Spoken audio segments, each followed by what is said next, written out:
Two Davids Walk Into a Bar is filmed in front of a live studio audience. Meet Donald Wilson. He's a smooth, straightforward guy whose dream is to become a detective. Give me like guns and stuff? Hang this up. Meet Paul Miller. He's a fast-talking high roller 2 waters, please. with a low-profile detective school. I've been working my fingers to the bone for you. The bone is a long way off. You all hear me out there? And he's taking the entire class on an undercover mission. You sure you know how to drive one of these things? Oh, there's nothing to it. You just give it a little gas and you let it out on the... It's a crash course in staying alive. Oh, we're in the Vatican. Have faith. Because no textbook can help them now. Forgive me, Father. Okay.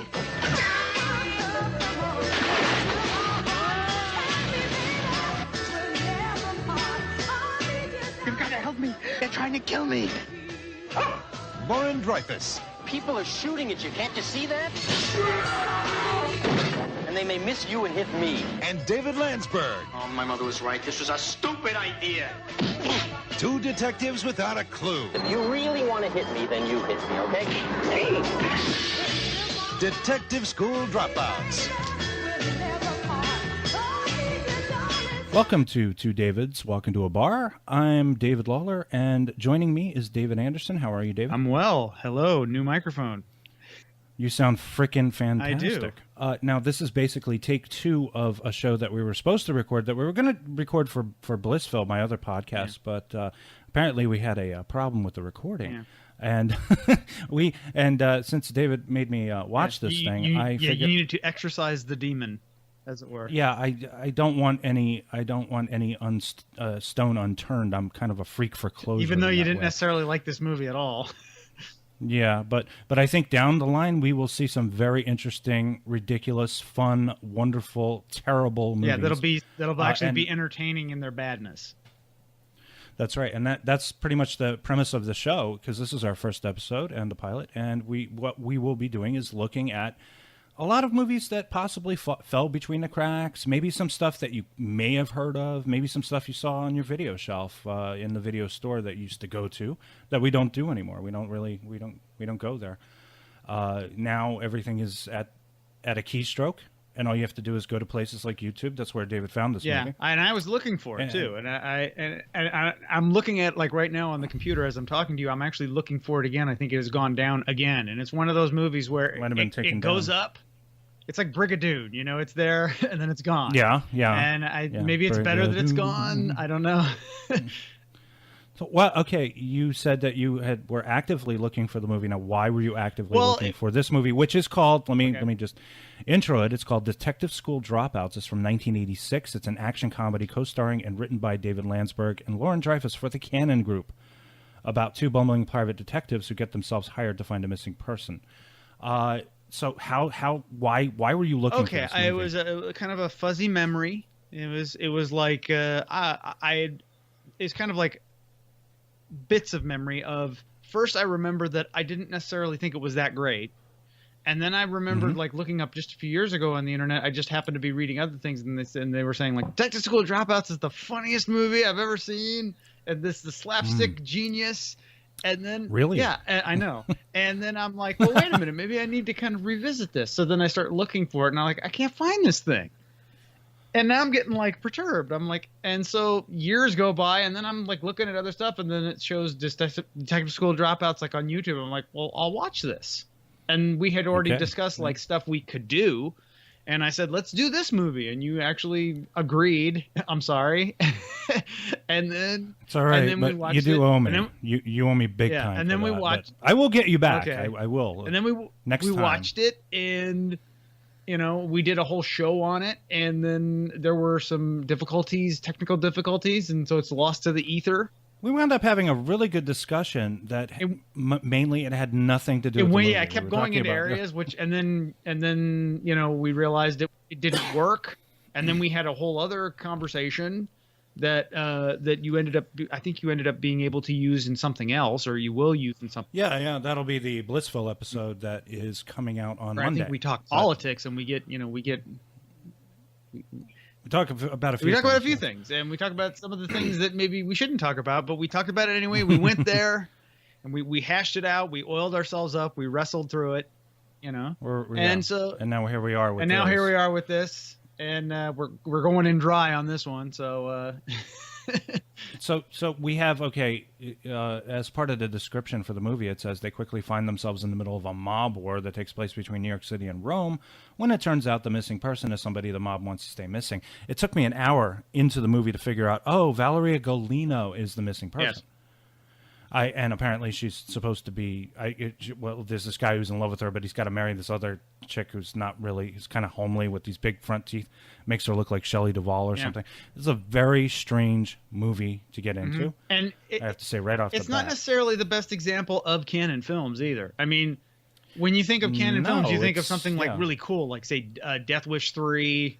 You know, maybe Masters of the Universe. If you really want to go bad, you can do like Superman 4. You know, I would think of like Invasion USA, anything by Chuck Norris, or I would Charles go into Bronson. super awesome canon films, something Life Force. Which is that's awesome just because it's awesome. That's a great one.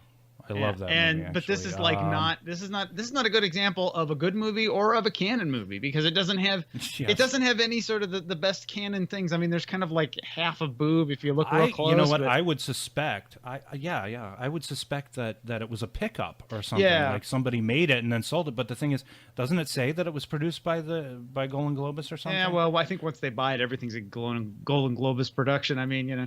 Or maybe they gave him a couple bucks. It was like, okay, here, take some of this, and if you come I think back we with had a movie, discussed this I put my before, name but on look it. like it's kind of like the Robert Rodriguez style of we have this place, and we have this, we have a truck, we have a thing, and we'll just sort of write a movie around it. Which is, you know, I've said this before, that, you know, a filmmaker has what he has to do is take advantage of his resources. What does he have? You know, and can he get a camera and put people in front of that? And it increases the production value. And this is strange because this looks like, for some reason, we're shooting in New York. Shooting in New York is extremely expensive. And then, you know, going overseas and shooting in Italy is also, I mean, the whole thing just seems like a very expensive enterprise. But then when you look at what's going on in the movie, it's very much kind of, you know, just the surroundings that look like they cost money, but they don't. Yeah. There's some incredible. I mean, this is Italy, and you know, this is the kind of movie that makes me want to see Italy. I want to go to Italy and see all this stuff, because these not I want to say the production design, but it's ingrained Italian heritage and history. It's not production design. It just looks fantastic. Well, and near the end, I mean, spoilers. I mean, they go to the Leaning Tower of Pisa, and there's like a comedic sort of chase through it, and I'm like, it doesn't look like they built a model or did some sort of weird forced perspective. It looks like they're really doing there, and it just makes me wonder. Maybe somebody had to know somebody that said, you know, you can come in at like 6 o'clock in the morning and just run around real quick. Right. Now, Lorin Dreyfuss, who is the other half of this insane comedy duo, he now I had originally thought that he looked like a younger version of his brother Richard Dreyfuss, but he's actually the older brother. And I remember watching, because we got a box set of Bewitched episodes. There's one of the early episodes, I think maybe from the first season, has a very young Richard Dreyfuss in it. Looks a lot like Lorin here. But I was thinking Lorin is probably more conventionally handsome than Richard. Yeah, I would say too. I mean, I also mentioned that he probably looked a little more like Phil Hartman. Phil Hartman. I said also Darren McGavin. He looks a little like Darren McGavin, but with more hair. Mm-hmm. He has like a McGavin smirk. Which I think I also discussed of like, I think that's a wig. Yeah. Yeah. It looks a little too good. It doesn't move. It doesn't move. It might be matted down by he's tons also of kind hairspray. Of tan. He's kind of a little, maybe it's, I don't know if it's makeup or if it's an actual tan. Did we discuss did he do anything else besides this movie? Yeah, he was in, because I know Landsberg has some history, but I don't know. He was in a Richard Dreyfuss movie where he was God, I forgot something, The King, or I can't, I'm remembering Moon Over Paradise. Oh, you're thinking Moon Over Paradise. Yeah, right. Yeah, Moon Over where Paradise. There's like because Richard Dreyfuss in that movie plays a sort of an actor that's hired because he kind of looks like this dictator that just died. And there are scenes where it's like you have the dead dictator kind of in the background, and it's just Lorin Dreyfuss with this, and he looks just like him. Oh, that's interesting. So yeah, Wow. it was like we could Not quite a twin, but a ballpark family close enough resemblance. where he's like kind of out of focus in the back. It's like they didn't have to do an expensive split screen, anything like that. Right. That's what I was thinking of before. I mentioned Bruce Willis early in his career looked a lot like his younger brother David, and so David Willis would like stand in for him and do like doubling or something like that. Like if Bruce was sleeping it off in his trailer one day while they were shooting, they would just get David I wonder if he got the same wig or hair or whatever replacements and stuff. shoot him from his back. I don't think that they do that anymore because maybe one person kept his hair and the other one lost it. Could be. So. So we have a very young and beautiful Valeria Golino in this movie. Just absolutely. Does she even speak captivating. English in this movie? She kind of, you want to do the better. Because American. You're American. The right? version, or the something. version we watched. She has a very the version we watched. sexy Italian. She has a sexy Italian voice. Yeah. The version we watched was like, it. You could there were no subtitles for the Italian parts, but you could still kind of understand what they were trying to do because you could see there was some funny if you stuff. cared enough, you could follow the It story. felt to me like, and it seems like this happens with a lot of comedies. They ran out of like funny material like 20 minutes in, because I'd say the first 20 minutes are actually kind of funny, at least. Well, I would say the director has a nice eye for like choreographed slapstick. Yeah. There's a lot of nice physical action There's a pieces whole that go thing on, where, like people where he goes into flying through the air. He goes into and Lorin stuff. Dreyfuss's office, and he's got this like black secretary who's always kind of giving him side eye because she isn't getting paid, and and she's got like a poodle. or yeah, something. and there's some funny stuff in there where it's like, Mr. T not returning your calls. I thought that was funny, and it kind of takes you back to the 80s, and the music is very 80s, and it's like this is kind of like how I feel about like 80s movies, even like really bad 80s movies give me entertainment because they're so 80s. To me, yeah, I guess there's a certain charm to that. There's a certain cheese factor to them where you just don't get that today. And I mean, today there's a cheese. You know what it is? It's like believable cheese. It's believable. It's like you can believe it. Like okay, we were watching The Monster Squad last weekend. We watched it based on yours and Mark's recommendation, and I found a really nice copy. Showed it to Regan. She loved it. And there's, I mean, it's like a movie like that could not be made today. It's so firmly entrenched within the 80s, and it's part of a missing time, and as part of our film heritage, as it were. It couldn't be. So I forgot to mention, and I don't want to go off on a diversion here. Monster Squad is beautifully shot. Incredible production design. I was so surprised because, I mean, it was like a gorgeous 1080p transfer that I was watching. Well, you got to remember, it just looks so that freaking movie good. is like coming off of like the director Fred Decker. So he's coming off of the last movie he did before this was Night at the Creeps, which is also considered like a cheese classic. But that's more just like an exploitation movie. You can see the evolution of. I would love to see a 1080 of Night of the Creeps. I think you can get it. I think there's really a. If there is a Blu-ray of that. Because that is a favorite of mine. I really like that. And, the guy comes in, thrill me. Yeah. But it's like you can kind of see like he made like a good solid B movie. And then it seemed like when he made that, it was like, well, I'm going to try to. And also this was meant to sort of be, and I'm not going to say a ripoff, but like in the same style of the Spielberg Goonies. So it's like there was a conscious attempt to make a quality film, even though it's definitely like you feel like overgrown kids are making that movie. But also this overgrown kids having a good time, having fun, and loving horror films. Night of the Creeps as well, same kind of spirit, but a little more intense. But also remember, this was around the same time This is around the same time of to go back to Life Force. I mean, this is like Life Force, and also another movie Tobe Hooper did around the same time. Strange Invaders. No, not right? Strange Invaders. Texas Chainsaw Invaders Massacre from 2. Mars.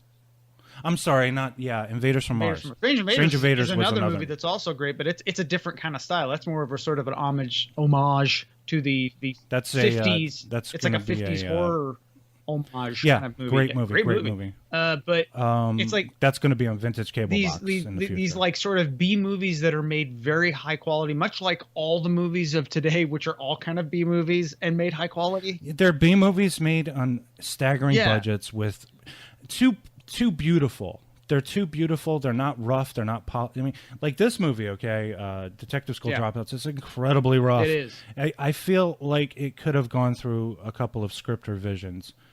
What script? And somebody wrote something. Yeah. They might have had a couple of pages. I feel like Landsberg wanted to make one kind of movie, and then to get canon involved, they said, "Well, yeah, but we need some explosions. We need some car chases."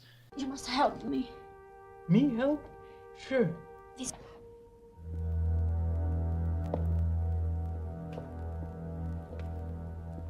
Oh.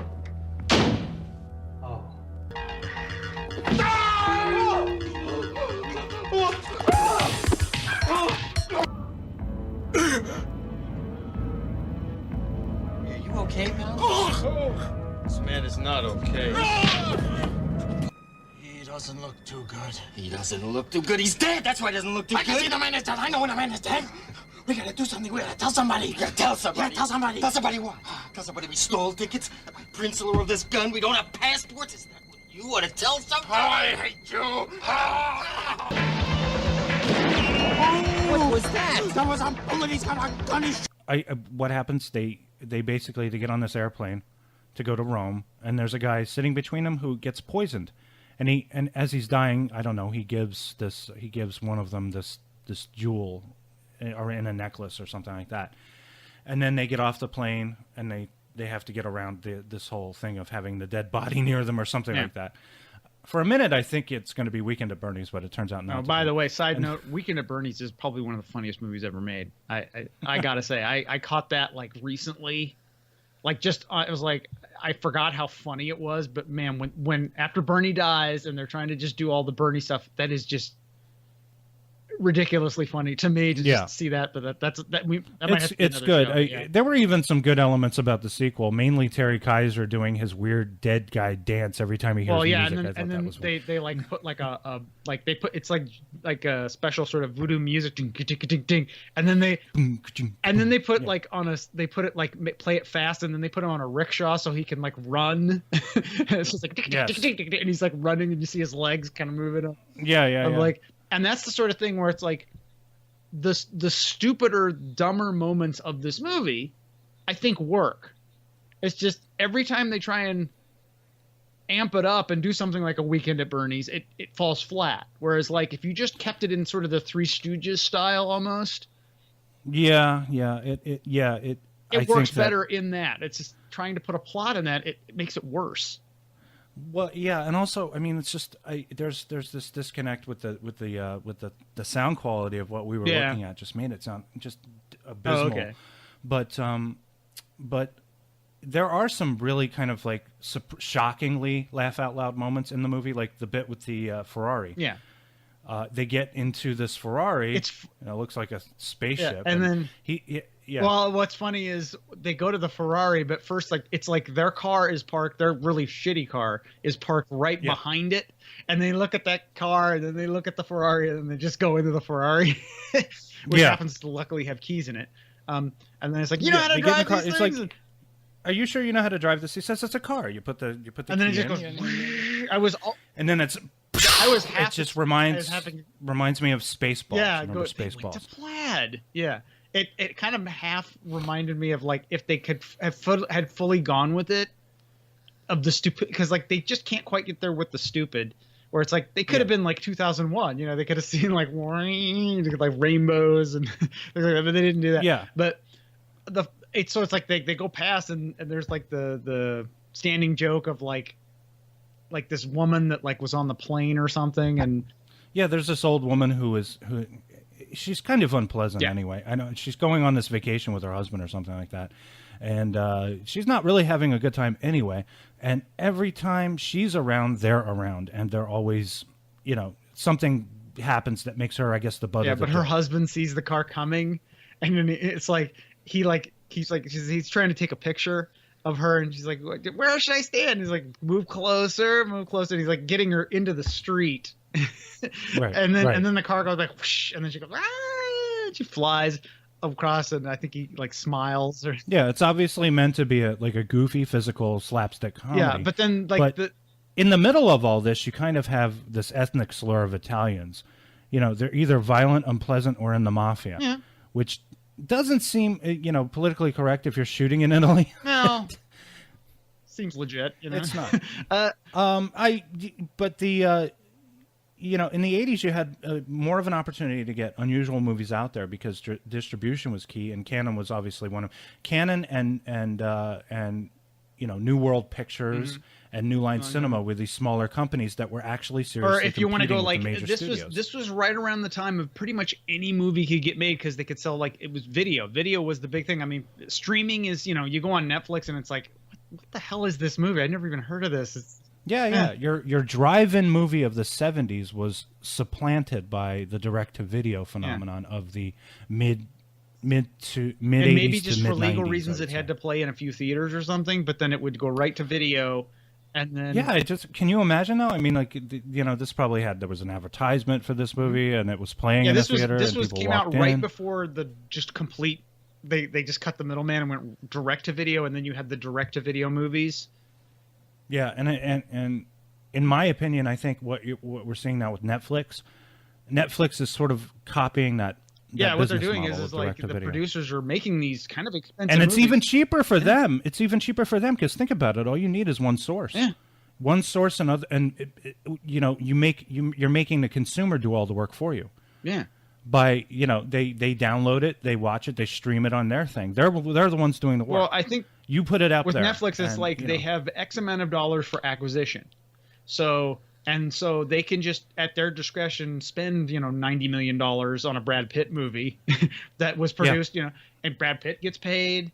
Netflix does okay because then they get more views, and when they get more views, they get more subscribers. They're like. I think they have like 30 some. I think they have just a few more million subscribers than HBO actually. Right. So in the future, what are we looking at? We're looking at the end. We're probably looking at the end of major theatrical release. People going to movie theaters because look at what we have now. We have the enormous TV screens, and we're watching. Everything has become a theatrical experience. What they're doing is they're taking it away from a sort of mass market thing, the way theaters used to be, and it's a more sort of premium experience now. Because when I go to the movies, I go see it in IMAX. I go see it in IMAX 3D, and I happen to be lucky that I live very close to it. It's like part of a mall, so I can just go right in. It's not like I have to go into a special. Yeah, there are some things you can't really replicate a lot of that experience. Like the thing I really like about going to the movies is going to the movies. It's an experience. We put our coats on or whatever, we go out, we take a walk over to the movie theater over there, and you get in line, you buy your ticket, you go get some popcorn, you go into the darkened theater. There's a smell about a movie theater that I really enjoy. Yeah, it used to be. I also enjoy the popcorn. I know people complain about the popcorn, but I love movie theater. I remember and now they let you drown it in butter. They have like a little butter dispenser, and you can put your own butter on it, and I drown my shit in butter, and my wife and daughter get really angry at me for that. But I remember like going to the movies, at least, kind of we're around the same age. So you remember like going to the movies and say like the 80s, it was a less fancy experience. At least I felt like it was because it seemed cheaper too. And I feel like we take it for granted because we used to go to the movie when I was a kid. We would go like maybe twice a week. But also, if you remember, theaters weren't as nice as they used to be. That's what I really, because they were all these sort of they had like mono sound. Well, it's unusual. Now we have like the theater over here, which is like this Regal 14 screen theater. It's all stadium seating. Yeah, it's nice.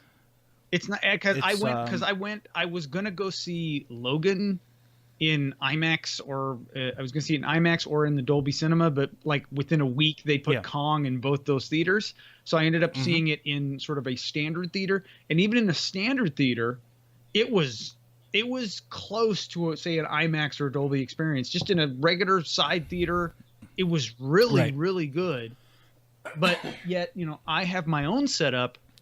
It's smaller, but I sometimes just prefer my thing. I mean, if I want to have an IMAX experience, all I have to do is just basically sit close to my screen. Yes. And but I think what we're going to have now is because we have this theater experience at home now with the big TVs, the surround sound, good sound, and all that stuff. it takes a lot of that thrill away from the movie, because it used to be that you had this small TV. It was a tube television. It didn't give you quite the detail. The biggest you and could the get clarity. would be, say, up until like even like the late 80s, the best you could get would be, 20, 32 inch. no, not even a 32. Like late 80s would be 25, 27. Or if you were super rich, you'd get one of those 35-inch tube things that weighed like a ton. And it would be like a console. Yeah, and then they would have like they also had projection. TVs, you could get a those? projection TV if you wanted a nice big soft, because it was already standard def and it would just be blown up and it didn't really look that. But it made it almost impossible to watch like in daylight. You'd have to do. I had one of those. Turn down the lights. Had one of those, yeah. and draw the shades, and then maybe you would get something. It took forever. I mean, then we had Laserdisc, and that was like it was like for a long time they didn't make them that great, so they were like VHS plus. And then eventually Laserdisc got really good, but then we got into DVDs, and then we got into HD, and now we're into 4K. So, which begs the question: is this movie available on any of those formats? Do you think you can. I think the best you could probably do would be to find an old VHS. That'd be my guess. Wow. I caught it on cable though, and it almost belongs. At least to me, it almost belongs on a vintage cable box, just because. To me, that was my experience of the movie, and that was where I remembered it, because I remember my mom telling me it was extremely funny because she thought it was hilarious. Okay. And I know. Is this one of those movies that played that endlessly? It was played it was one of those Canon Films on Showtime kind of thing. So where it was just Canon Films were on Showtime all the time. So it's like this would be like a 1:30 in an afternoon on a Wednesday. Right now, I remember a romantic comedy that was made. Yeah. By Golan Globus, and it was actually made by them because I believe Menachem Golan directed it. It was called Over the Brooklyn Bridge, with Elliot Gould, Margot Hemingway, Burt Young, Sid Caesar, Carol Kane. Great cast. Very funny very funny movie. Very funny. It's like, but it's not. I think the issue with that movie was it was a little too adult. There was a lot of adult stuff going on. That was probably because it was just kind of in a that canon period movie. when they actually thought they were a real studio and they started to get like real directors. In this case, it was Menachem Golan. So Yeah, I mean he's okay. He's a competent from the director of director. Delta. It's just that he made Delta Force. He made Delta Force, which I think is probably a good Chuck Norris, and then he made Over the Top, which is great, but for the wrong reasons. Yes. But I think if you want to believe like the Canon documentary that was made, they talked about Menachem Golan. He was a big picture guy. He was like, we get this and we get this and we get this and we put this into a movie, and there it is. Like Dino De Laurentiis, he would do that too. It would be like, big ape, we'll have a big ape, beautiful blonde, and just throw him. Everybody cry when the conga die. Everybody cry. Yeah. yes. And I think that's how they made movies. But for this movie, I mean, it's just.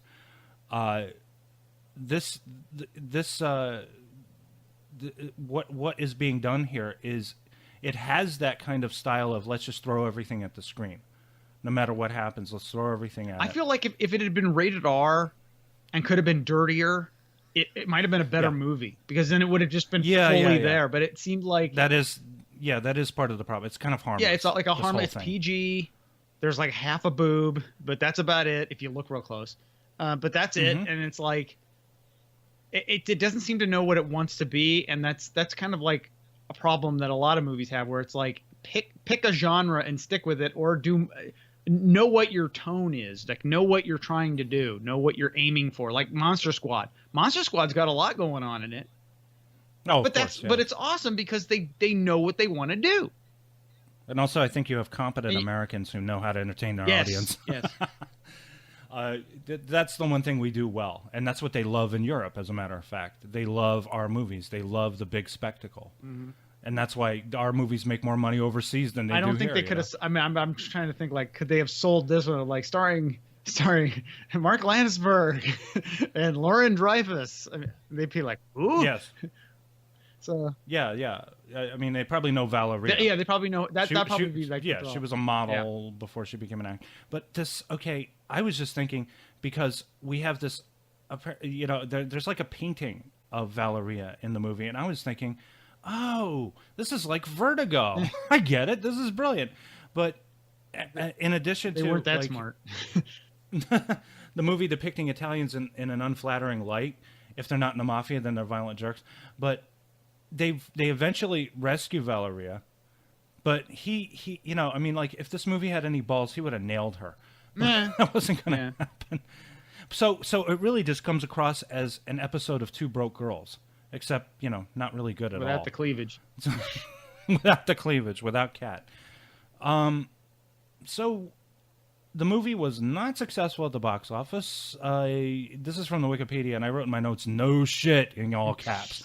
But it has, for some reason, gained cult film status in recent years with out-of-print used VHS tapes selling on eBay and Amazon for as much as $50 USD.